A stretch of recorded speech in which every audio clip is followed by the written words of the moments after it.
नमस्कार, देश न्यूज में आपका स्वागत है। मैं हूं आपके साथ सूरज पाठक और हमारे खास कार्यक्रम में हम बात कर रहे हैं चुनाव के विश्लेषण की। सत्ता का संग्राम, सत्ता का संग्राम हो चुका है और सत्ता के संग्राम के परिणाम भी हमारे सामने आ चुके हैं। हालांकि कुछ सीटों पर रुझान आना बाकी है, परिणाम आना बाकी, रुझान आ चुके हैं। मध्य प्रदेश में भारतीय जनता पार्टी बढ़त बनाए हुए है। भारतीय जनता पार्टी बहुमत का आंकड़ा छूने वाली है।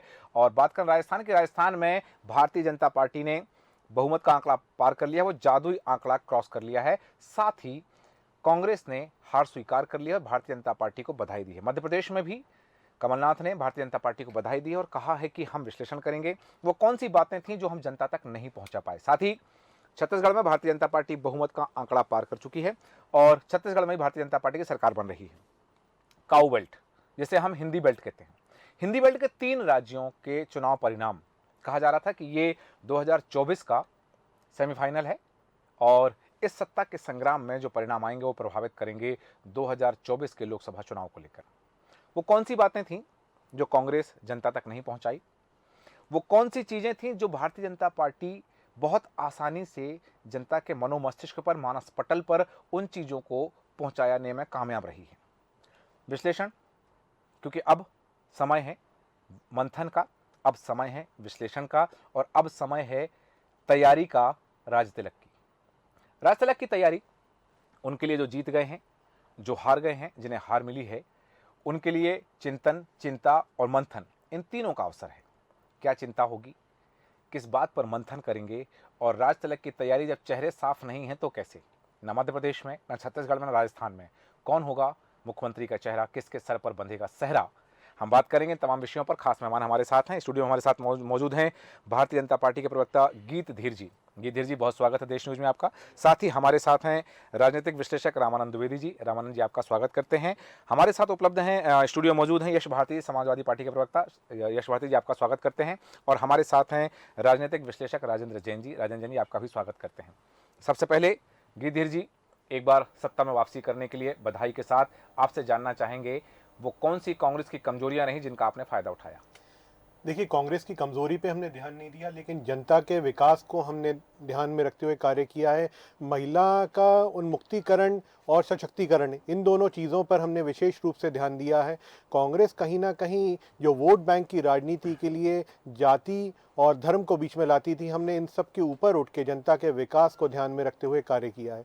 जनता के लिए जो बेहतर हो सकता है, सरकार की नीतियां उन तक के पहुँचें, इसके लिए हमने काम किया है। हमने अपनी चीज़ों को अवलोकन करके उनको और बेहतर कैसे किया जा सकता है, जो जनहितैषी योजनाएं हैं उनको जनता तक के किस प्रकार से और बेहतर तरीके से और पंक्ति में खड़े आखिरी व्यक्ति तक के उसका लाभ उस व्यक्ति को पहुंचाया जा सकता है, इनको ध्यान में रखते हुए कार्य किया। और जनता ने हमें एक सेवक के रूप में मौका दिया था, हमने कभी राजा के रूप में चीज़ों को नहीं देखा। तो मुझे लगता है यही कारण है कि जनता ने हमें एक बार फिर से पूर्ण बहुमत से और फिर से अपनी बीच में कार्य करने का एक बार फिर मौका दिया है, जिस पे मुझे पूर्ण रूप से विश्वास है। कहीं ना कहीं हम और बेहतर कार्य करके जनता का विश्वास फिर से जीतेंगे। जनता का विश्वास फिर से जीतेंगे, ये उम्मीद है भारतीय जनता पार्टी को। और भारतीय जनता पार्टी का जो कहना है कि हमने राजा बनकर नहीं, सेवक बनकर काम किया है और उसी सेवा का परिणाम है कि जनता ने हमें फिर से मौका दिया है। यश भारती जी, आपके पास आना चाहूँगा।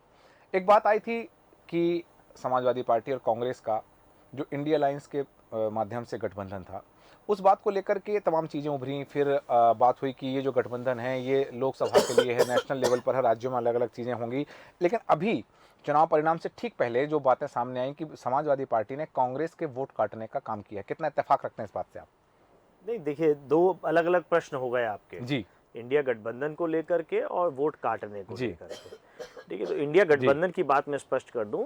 भारतीय जनता पार्टी और एनडीए की सरकार को रोकने के लिए ये गठबंधन बना 2024 के लोकसभा चुनाव को देखते हुए। उस बीच में विधानसभा चुनाव है, तो विधानसभा चुनाव में भी बीजेपी को और एनडीए को रोकना है। तो हम ये मान के चल रहे थे कि जो इंडिया गठबंधन है उसमें बीजेपी और एनडीए को रोकने के लिए हम सब मिलकर के चुनाव लड़ेंगे और हमने उसी में भूमिका निभाई। कांग्रेस पार्टी ने हमसे बात करी, हमने कांग्रेस पार्टी से बात करी, क्योंकि हम इंडिया गठबंधन में हैं दोनों। लेकिन जिस तरीके का रवैया कांग्रेस पार्टी का रहा, रात 1-1 बजे तक हमको बुला करके बातचीत हुई। जैसा पूर्व मुख्यमंत्री दिग्विजय सिंह जी ने भी कहा कि 6 सीटें समाजवादी पार्टी की तरफ से मांगी जा रही थी, 4 जातियों को सशक्त करने दिया, लेकिन क्यों गठबंधन नहीं हुआ ये मैं नहीं बता सकता। तो ये जो नहीं बता सकते दिग्विजय सिंह जी, तो ये बताने के लिए ये है कि कमलनाथ जी, ठीक है, यश भारती जी, रोकना चाहूंगा और सभी दर्शकों को बता दूं कि सीधे हम आपको दिल्ली लेकर चल रहे हैं, जहां पार्टी कार्यालय से प्रधानमंत्री नरेंद्र मोदी संबोधन दे रहे हैं। 5 मिनट हम उसको सुनते हैं, फिर चर्चा जारी रहेगी हमारी। इसी वर्ग से आते हैं। आज बड़ी संख्या में हमारे आदिवासी साथी इसी वर्ग में आते हैं और इन चुनावों में इन चारों जातियों ने भाजपा की योजनाओं और भाजपा के रोड मैप को लेकर बहुत उत्साह दिखाया है। आज हर गरीब कह रहा है वो खुद जीता है। आज हर वंचित के मन में भावना है कि चुनाव वह खुद जीता है। आज हर किसान यही कहता है, ये चुनाव हर किसान जीता है। आज हर आदिवासी भाई बहन ये सोचकर खुश है कि उसने जिसे वोट दिया वो विजय उसकी अपनी है। आज हर फर्स्ट टाइम वोटर बड़े गर्व के साथ कह रहा है कि मेरा पहला वोट मेरे विजय का कारण बना है। इसी जीत में हर महिला अपनी जीत देख रही है। इसी जीत में बेहतर भविष्य का सपना देखने वाला हर युवा अपनी जीत देख रहा है। हर वो नागरिक इसे अपनी सफलता समझ रहा है जो 2047 में भारत को एक विकसित राष्ट्र देखना चाहता है। साथियों, मैं आज विशेष रूप से देश की नारी शक्ति का अभिनंदन करूंगा। रैलियों में मैं अक्सर कहता था कि इन चुनावों में नारी शक्ति ये ठान कर निकली है कि भाजपा का परचम लहराएगी। और जब देश की जिस तरह से कहा जा रहा है, प्रधानमंत्री नरेंद्र मोदी आभार व्यक्त कर रहे हैं और खासतौर से पहली बार के मतदाताओं का आभार व्यक्त कर रहे हैं, खासतौर से महिला मतदाताओं का आभार व्यक्त कर रहे हैं। उनका कहना है कि नारी शक्ति ने इस जीत को दिलाया है और उन्होंने बात की 2047 की, विजन की बात है। एक तरफ बात कही जाती है कि सपने देखो, बड़े देखो, क्योंकि सपने उसके पूरे होते हैं जो सपने देखता है। तो ये सपने देखे जा रहे हैं और सपने दिखाए जा रहे हैं। 2047 की बात की जा रही है। यश भारती जी, आप कुछ कह रहे थे, अपनी बात निरंतर जारी रखें और ये प्रधानमंत्री नरेंद्र मोदी के संबोधन पर आपकी टिप्पणी।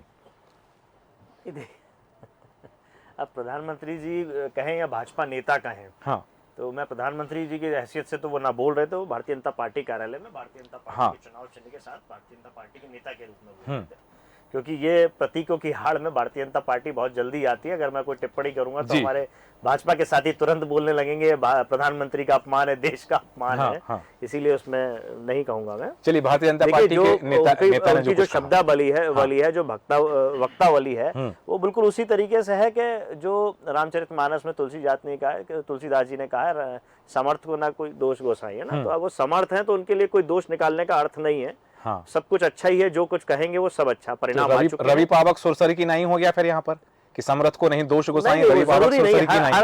हर चीज हर जगह फिट नहीं बैठेगी, जो चीज फिट बैठ रही है मतलब आधी चौपाई फिट बैठ रही है वहां पर। ठीक है। तो अभी ये है कि वो जीत गए हैं जी, तो जीत के लिए उनकी सारी बातें अच्छी लगेंगी। हाँ। लेकिन जो चुनाव में बातें थी, जो डिलीवर करने वाली बातें थी, 3 महीने पहले चुनाव से पहले कोई योजना ली जाती है और 5 साल तक कोई योजना नहीं है। जो हम चुनाव में जाते हैं आज, जो हम कमिटमेंट कर रहे हैं चुनावी घोषणा पत्र के माध्यम से, उसमें हमने क्या डिलीवर किया है। आज युवाओं की बात हो रही तो क्या रोजगार देने की काम करी, क्या बेहतर शिक्षा के लिए काम किया, उस पर बात होने के लिए, तो वो सब बातें कहीं है नहीं। तो अब चुनाव परिणाम आने के बाद ये सारी बातें मेरी तरफ से कहने का कोई अर्थ नहीं है, सीधे मैंने उन पंक्तियों का जिक्र किया। दूसरी बात, आपने जो इंडिया गठबंधन की बात की, मैं विशेष पे उस बात पे हूं। तो गठबंधन की बात थी, हम ये मान के चल रहे थे कि भारतीय जनता पार्टी को हम रोकेंगे। रोकने के लिए कांग्रेस पार्टी को भी साथ आना पड़ेगा। जहां आप मजबूत हैं वहां आप केवल अपने आप को मजबूत रखना चाहते हैं और दूसरे के कमजोर करना चाहते हैं। हमारे नेताओं का भी अपमान करेंगे, हमारे कार्यकर्ताओं का भी अपमान करेंगे, हमारी पार्टी का भी अपमान करेंगे, तो कैसे साथ चल पाएंगे। जहां हम मजबूत हैं वहां हमको कमजोर करने का काम करेंगे, हमारे नेताओं का अपमान करेंगे, हमारे कार्यकर्ताओं का, हमारे पार्टी का अपमान करेंगे, कैसे साथ चल पाएंगे। जहां आप मजबूत हैं वहां भी आप साथ नहीं चलना चाहते, जहां आप कमजोर हैं वहां भी आप साथ नहीं चलना चाहते हैं। और बात होती है कि हम इंडिया गठबंधन के माध्यम से भारतीय जनता पार्टी को और एनडीए को रोकना चाहते हैं। इंडिया गठबंधन के माध्यम से यह तय हुआ कि कुछ टीवी चैनल्स में नहीं जाना है, कुछ एंकर्स के साथ चर्चा नहीं करनी है, क्योंकि उनका एक अपना अघोषित कार्यक्रम है, वो किसी को फायदा पहुंचाने के लिए, किसी को नुकसान पहुंचाने के लिए। तो हम उन लोगों से कुछ दिन के लिए दूरी बनाएंगे। कमलनाथ जी ने उस बात को नहीं माना, लगातार उन लोगों के साथ में साक्षात्कार किया, उन टीवी चैनल्स के साथ में साक्षात्कार किया। तो इसका मतलब ना केंद्र की बात सुन रहे हैं कांग्रेस पार्टी, ना इंडिया गठबंधन के निर्णय को मानने को तैयार है, ना सहयोगी दलों के साथ सहयोग लेने को तैयार है, ना सहयोगियों को सहयोग देने को तैयार है। तो ये जो अहंकार था, ये मान के चल रहे थे कि 230 में से 231 सीट कांग्रेस जीतने जा रही थी।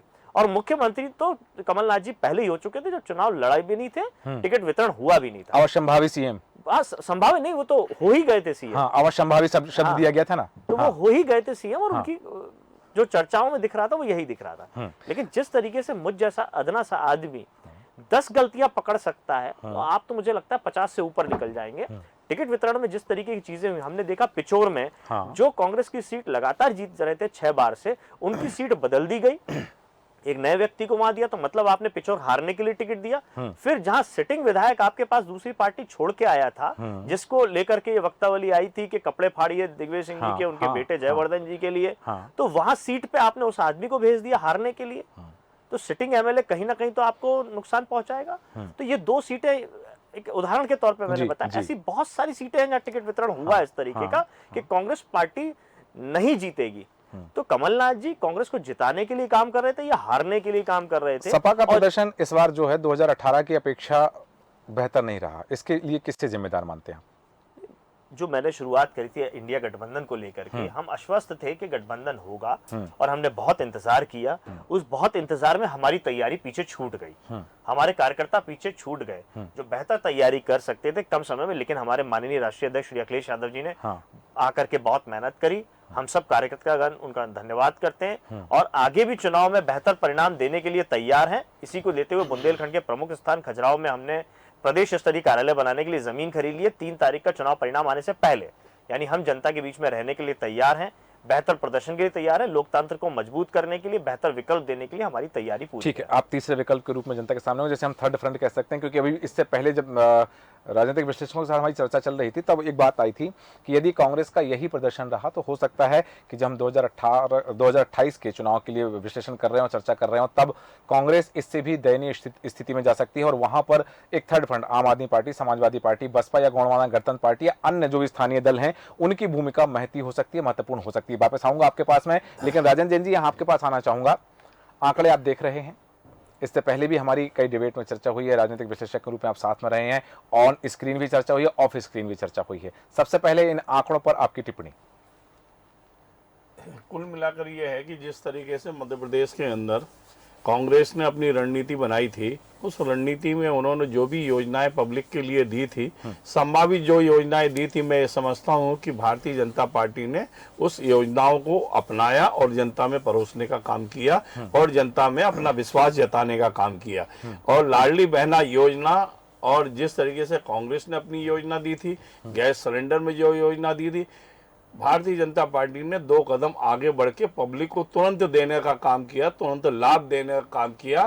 तो कुल मिलाकर ये मानते हैं कि इस पूरे चुनाव के मंथन में जिस तरीके से आम जनता का भारतीय जनता पार्टी और सरकार ने अपना विश्वास जीतने का काम किया और लाडली बहना योजना उनके लिए जो मास्टर स्ट्रोक जिस तरीके से उनने उस शब्दावली का उपयोग किया, और निश्चित रूप से वो योजना जो है महिलाओं ने जो है भारतीय जनता पार्टी की पूरी तौर पे अगर मैं कहूँ नैया पार लगाने का काम किया। हाँ। क्योंकि ये तो भारतीय जनता पार्टी को भी ये सपने में भी उन्होंने ये सोचा नहीं था कि जो आंकड़ा हम जिस आंकड़े पर तक पहुंच गए हैं वो आंकड़ा हम पार कर पाएंगे। हाँ। निश्चित रूप से उनकी कार्य योजना और उनका ये, और जिस तरीके से कांग्रेस ने जिस तरीके से 2 महीने पहले से अपनी योजनाएं परोसी, चुनाव प्रचार शुरू किया, टिकटों का वितरण उनकी पार्टी है, वो तय करेंगे किसको दिया किसको नहीं दिया, कौन जीता कौन हारा, ये तो एक फैसले के बाद ही फैसला होता है। अपन ये बात जरूर रखे, भारतीय जनता पार्टी को बहुत बड़ा आंकड़ा चुनावी मिला है, लेकिन कहीं ना कहीं ये भी देखने में आया है कि राजधानी की 2 सीटें, हाँ, वो सीट है, और एक सीट तो जो है वो उत्तर वाली सीट तो परंपरागत, और जो मार्जिन है बहुत लंबा मार्जिन। हाँ। और मैं समझता हूँ कि जो दूसरा वाला आरिफ मकसूद वाली सीट भी जो है उन्होंने लगभग दोनों सीटें उन्होंने जीतने का काम किया, और बड़े मार्जिन से जीतने का काम किया है। मैं समझता हूँ प्रदेश में कई ऐसी सीटें हैं जो बहुत मजबूत मंत्री हुआ करते थे, उन्होंने भी वहाँ पर भी जनता ने उनको कहीं ना कहीं उनको नकारा है। मैं बालाघाट वाली सीट पर भी मंत्री के बराबरी के स्तर पर बालाघाट की सीट भी हारे हैं, हरदा हारे हैं। ऐसे कुल मिला के 5-7 ऐसे मंत्री हैं। हमारे प्रदेश के गृह मंत्री जी के यहाँ पर भी लगभग वहाँ फैसला हो चुका है, लेकिन चुनाव आयोग में अभी जो कुछ भी अभी वो तो चुनाव आयोग के हाथ में बॉल है, घोषणा नहीं वो की तय अभी। कर हाँ। लेंगे। लगभग वो भी शायद गृह मंत्री जी भी शायद चुनाव हारने की संभावना है कि वो हारने की पूरी संभावना है। जी। तो कुल मिला के प्रदेश की जनता ने ये तय किया है कि हमारा सच्चा सेवक कौन होगा और सच्चा कोई नहीं होगा। मैं ये समझता हूँ पार्टी को तो पसंद किया ही किया है, हाँ। लेकिन उन्होंने कहीं ना कहीं बहुत ज्यादा चीजों व्यक्तियों को भी पसंद करने का काम किया है। ऐसा कुल मिला के रिजल्ट है, और कुल मिला के भारतीय जनता पार्टी की सरकार को, भारतीय जनता पार्टी के नेताओं को बहुत बहुत धन्यवाद कि भारतीय जनता ने, प्रदेश की जनता ने उसको 5 साल मौका दिया है काम करने के लिए, और निश्चित रूप से जो उनकी योजनाएं वो धरातल तक जाएंगी और आम जनता तक उसका लाभ पहुंचेगा। मुझे मेरे को ऐसा विश्वास है। भारतीय जनता पार्टी को आपने धन्यवाद दिया, बधाइयां दी हैं और ये विश्वास व्यक्त किया है कि वो जनता की अपेक्षाओं पर खरी उतरेगी। यही बात लेकर के रामानंद द्विवेदी जी मैं आपके पास आ रहा हूँ। एक कहा जाता है लोकतंत्र के संदर्भ में कि सशक्त और मजबूत लोकतंत्र के लिए सशक्त और मजबूत विपक्ष का होना अनिवार्य है। कांग्रेस में बात जो सामने आ रही है कि कांग्रेस की अंतरकलह है, कांग्रेस की हार का कारण बनी है। हालांकि कमलनाथ ने भारतीय जनता पार्टी को बधाइयां दी हैं, शुभकामनाएं दी और हार के चिंतन की बात कही है, लेकिन हमने पहले भी देखा कि कमलनाथ की सदन में क्या भूमिका रही है। वर्तमान में जो नेता प्रतिपक्ष रहे हैं डॉक्टर गोविंद सिंह, उनकी भूमिका भी हमने देखी है। तो ये जो तमाम समीकरण है, क्योंकि कांग्रेस में अब ये बात आ गई है कि हार का ठीकरा किसके सर फोड़ा जाए। इससे पहले जो पैनल बैठा था उसमें जो कांग्रेस के प्रवक्ता थे उन्होंने कहा कि दिग्विजय सिंह ने कांग्रेस को हराया है और दिग्विजय सिंह ने बीजेपी के लिए काम किया है और भारतीय जनता पार्टी को फायदा पहुंचाया है। उन्होंने पूरा हार का ठीकरा जो है दिग्विजय सिंह के सिर पर फोड़ा है। आपको लगता है कि कांग्रेस की अंतरकलह के कारण, या जो अंतरकलह अब सतह पर आ चुकी है, उसके कारण वो सशक्त विपक्ष भी नहीं बन पाएगी कांग्रेस? जी सूरज जी, सबसे पहले तो मैं आपके देश न्यूज चैनल को बहुत बहुत बधाई देता हूं। धन्यवाद। उन्होंने जो शुरुआत में आंकड़े दिए थे कि 120 से पार भाजपा होगी और 102 से नीचे कांग्रेस रहेगी, तो उसी अनुसार में ये आंकड़े जो आए हैं अप्रत्याशित आंकड़े आए, और इसमें देश न्यूज का आंकड़ा बहुत सही सटीक बैठा। दूसरा जो विपक्ष की बात है, तो अब सबसे बड़ी शर्मनाक चीजें क्या हो सकती हैं कि जो नेता प्रतिपक्ष गोविंद सिंह जी चुनाव लड़े वो खुद हार गए।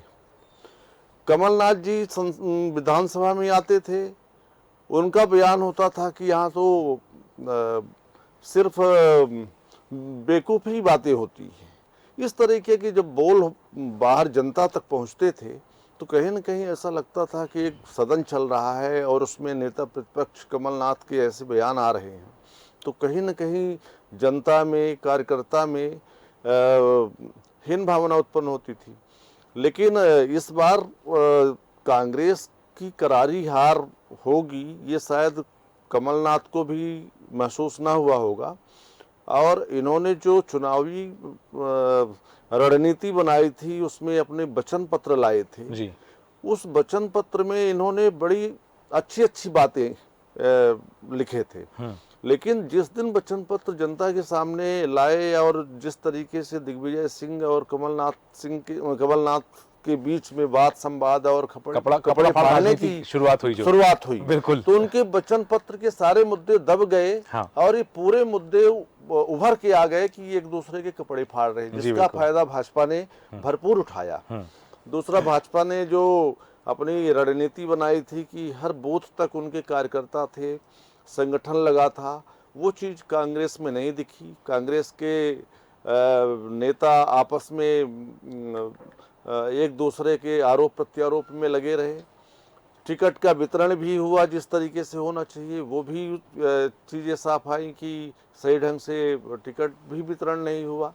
तो ऐसे में कई कारण बने जो कांग्रेस के हार के बने। कांग्रेस की हार के कारणों पर यदि हम मीमांसा करेंगे और विश्लेषण करेंगे तो बहुत सारी चीज़ें आएंगी। जैसा यश भारती जी ने भी कहा कि 20 कारण तो वो गिना सकते हैं, और चूंकि प्रबुद्ध लोग जो हैं, सियासत को जानने वाले, राजनीति के पंडित और राजनीति के चाणक्य जो लोग हैं, वो उसमें से और भी कई कारण निकाल सकते हैं। लेकिन यहाँ गिद्धि जी बात हुई, प्रधानमंत्री नरेंद्र मोदी आभार व्यक्त कर रहे हैं, और जैसा उन्होंने कहा, यश भारती जी का कहना है कि भारतीय जनता पार्टी के नेता के रूप में उन्होंने जनता का आभार व्यक्त किया, मध्य प्रदेश की मतदाताओं का, राजस्थान के मतदाताओं का, छत्तीसगढ़ के मतदाताओं का आभार व्यक्त किया। और उन्होंने कहा कि ये महिलाओं की शक्ति थी, ये युवाओं की शक्ति थी, जिस कारण से इन 3 राज्यों में भारतीय जनता पार्टी की सरकार बन रही है। मुख्य कारण, एक मुख्य बात, मध्य प्रदेश में भारतीय जनता पार्टी ने शिवराज सिंह चौहान को हाशिए पर रखा। हालांकि सबसे ज्यादा सभाएं, 165 सभाएं शिवराज सिंह चौहान ने की। राजस्थान में वसुंधरा राजे सिंधिया को हाशिए पर रखा। छत्तीसगढ़ में डॉक्टर रमन सिंह को हाशिए पर रखा। अभी भी चुनाव परिणाम आ जाने के बाद भी ये स्पष्ट नहीं है कि मध्य प्रदेश में किसके सर सहरा सजने वाला है, राजस्थान में कौन होगा भाजपा का चेहरा, और छत्तीसगढ़ में कौन मुख्यमंत्री की कुर्सी पर बैठेगा। आपको ये जो चीज़ है, भारतीय जनता पार्टी की रीति नीति का हिस्सा था, रणनीति का हिस्सा था, या फिर वास्तव में शिवराज सिंह चौहान का नाम सामने करते तो ये परिणाम नहीं आ पाते, ऐसी आशंका थी क्या बीजेपी को? देखिए शिवराज सिंह जी, एक मेरा प्रश्न और इसी में ऐड ऑन कर दीजिए, आपसे मिलता जुलता है कि क्या शिवराज जी होंगे मुख्यमंत्री? मेरा सवाल है कि कौन होगा वही है जी। पर मेरा है कि शिवराज जी होंगे। जी गिधिर जी, देखिए निश्चित रूप से आप 2-3 दिन का इंतजार करिए। मेरा ख्याल है कि 7 तारीख को आप लोग सब देखेंगे कि कौन होगा मुख्यमंत्री। जब तक के सस्पेंस बना रहने दीजिए। लेकिन निश्चित रूप से हमारे आपने जितने वरिष्ठ नेताओं का नाम दिया, ये स्टार प्रचारक हैं हमारे कहीं ना कहीं, तो ये नहीं हो सकता कि इन्हें हंसिए पे रखा हुआ हो। नहीं तो आप ये देखिए 165 सभाओं की आप बात कर रहे हैं, ये बड़ी बात है, सम्मानजनक बात है। और कहीं ना कहीं जब शिवराज जी की बात की जाती है, मेरा प्रश्न इसलिए है, मैं उसका आशय स्पष्ट कर दूं कि जब शिवराज सिंह चौहान का टिकट नहीं हुआ फाइनल, 3 लिस्ट आ गई बीजेपी की, तब शिवराज सिंह चौहान जाते हैं और आम जनता से पूछते हैं कि मैं चुनाव लड़ूं या ना लड़ूं।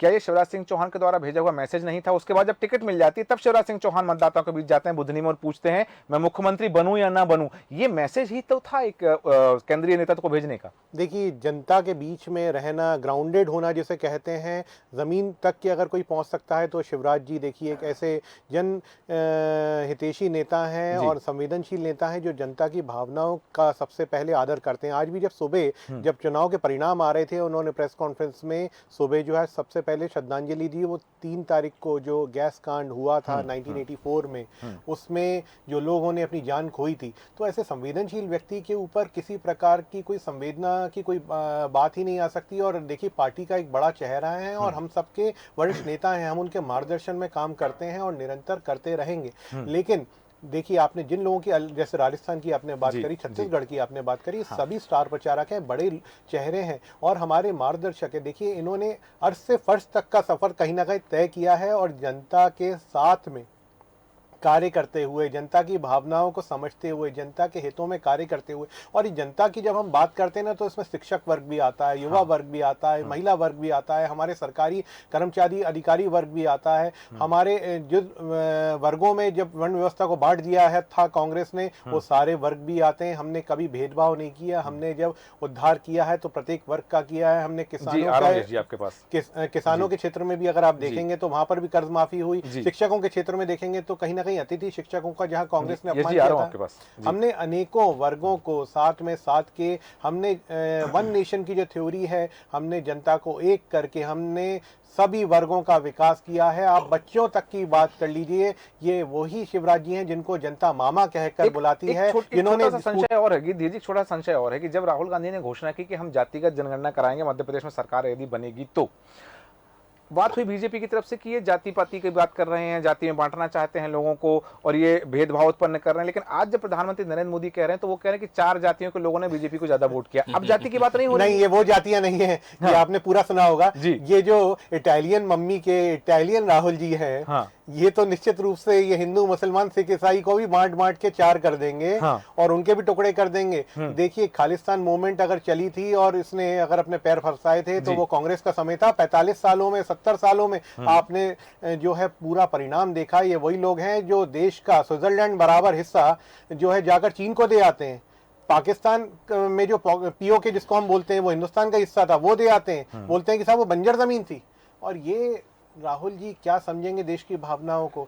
हमारे माननीय प्रधानमंत्री जी की जब बात कर रहे हैं तो माननीय प्रधानमंत्री जी का पूरा विश्व सम्मान कर रहा है। अन्य देशों के प्रधानमंत्री उनके पैर छू रहे हैं। बिल्कुल, बहुत अच्छी बात है कि 60 सालों तक यदि भारतीय जनता पार्टी नहीं थी सत्ता में तो पीओके चला गया, तो 10 सालों से तो देश में बीजेपी अब तक लेके आप क्यों नहीं आई? देखिए 4 ट्रिलियन की इकोनॉमी आ चुकी है और 5 ट्रिलियन की हम बात करते थे। पीओके इंडिया में क्यों नहीं आ गया?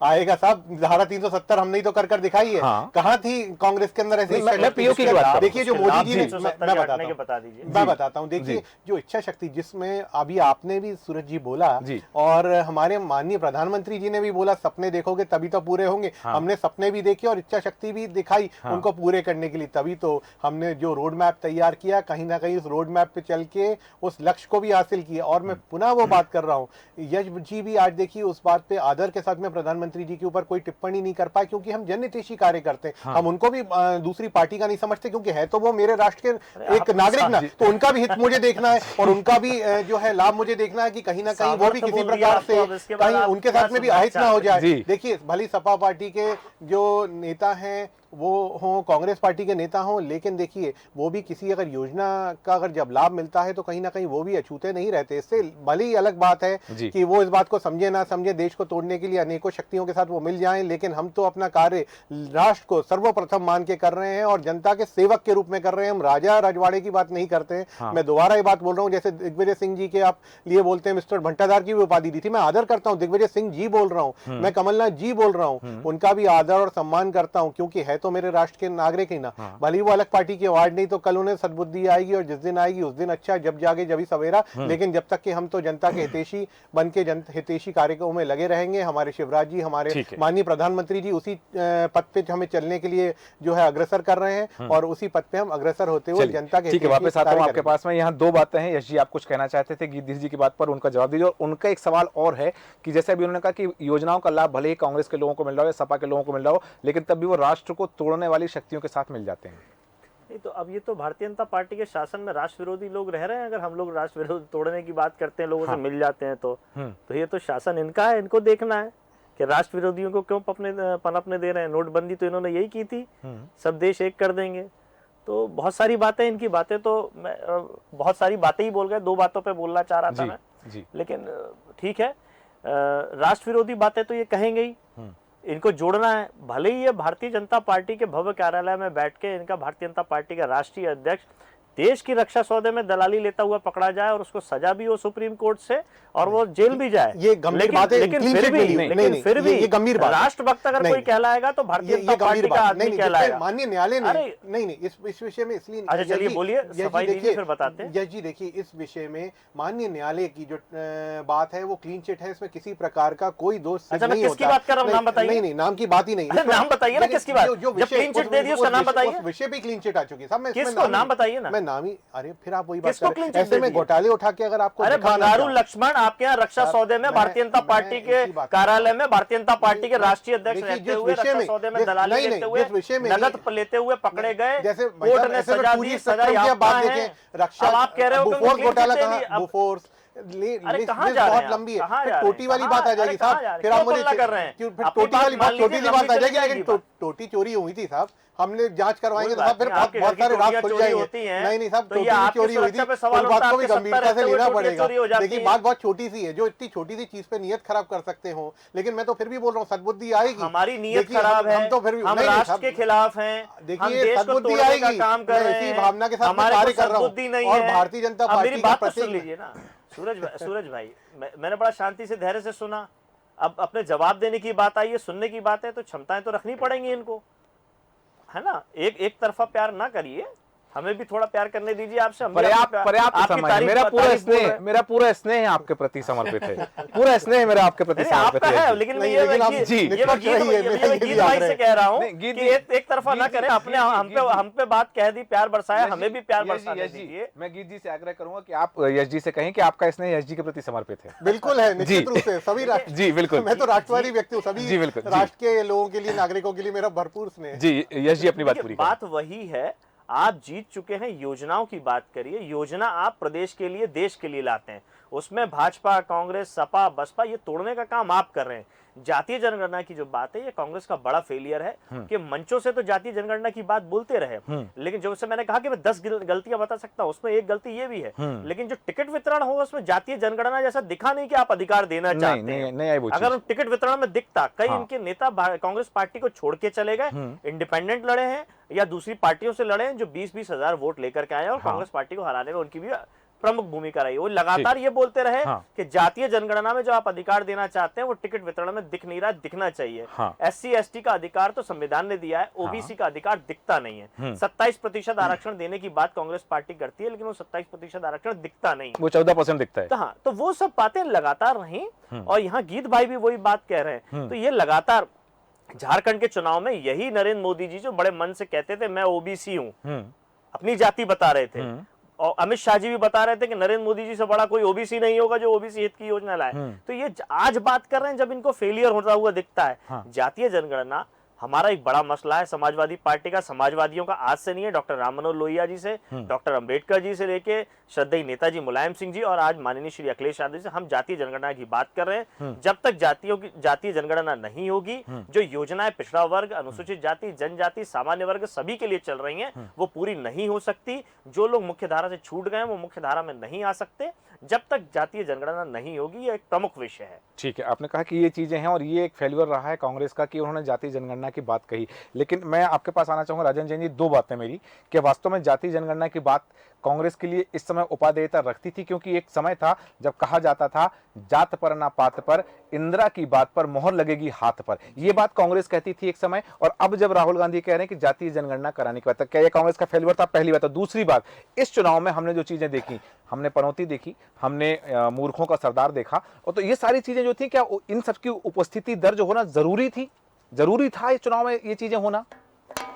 देखो, ऐसा है कि राहुल गांधी ने राजनीति में जिस तरीके से सब लोग अपने अपने तरीके से अपनी अपनी बात कहते हैं जी। उन्होंने भी ये जातीय जनगणना का एक तुरुप का पत्ता उन्होंने मार्केट में डाला था जी। और जनता के बीच में डाला था। ये उनका प्रयोग था, उस प्रयोग में वो असफल हुए, सफल नहीं हुए।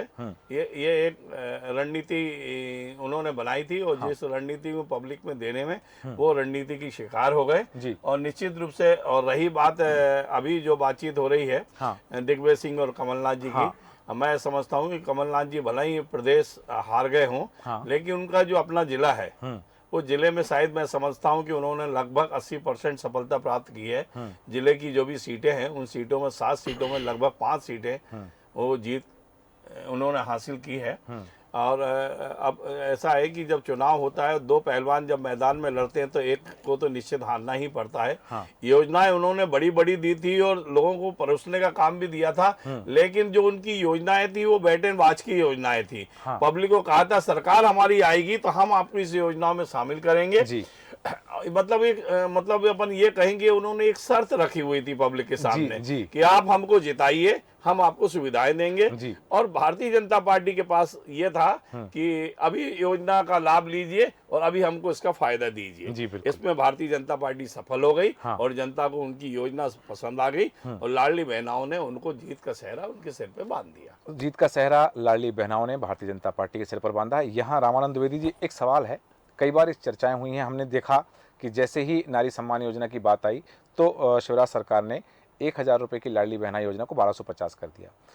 उसी परासिया के मंच पर कमलनाथ ने और उनकी बहू प्रियानाथ ने, नकुल नाथ ने घोषणा की कि कांग्रेस की सरकार आने पर, जैसा कि अभी राजन जैन जी ने भी कहा कि वो शर्त रखी गई कि हमारी सरकार आएगी तो हम 500 में सिलेंडर देंगे। रक्षाबंधन पर शिवराज सिंह चौहान ने घोषणा कर दी कि 450 का सिलेंडर मिलेगा। बिजली की बात करें, किसानों की बात करें, तमाम मुद्दे ये जो कांग्रेस करती रही, भारतीय जनता पार्टी, कांग्रेस ने प्रॉमिस की और बीजेपी ने डिलीवरी कर दी। तो क्या इस चुनाव में कांग्रेस की पिच पर बीजेपी खेल रही थी?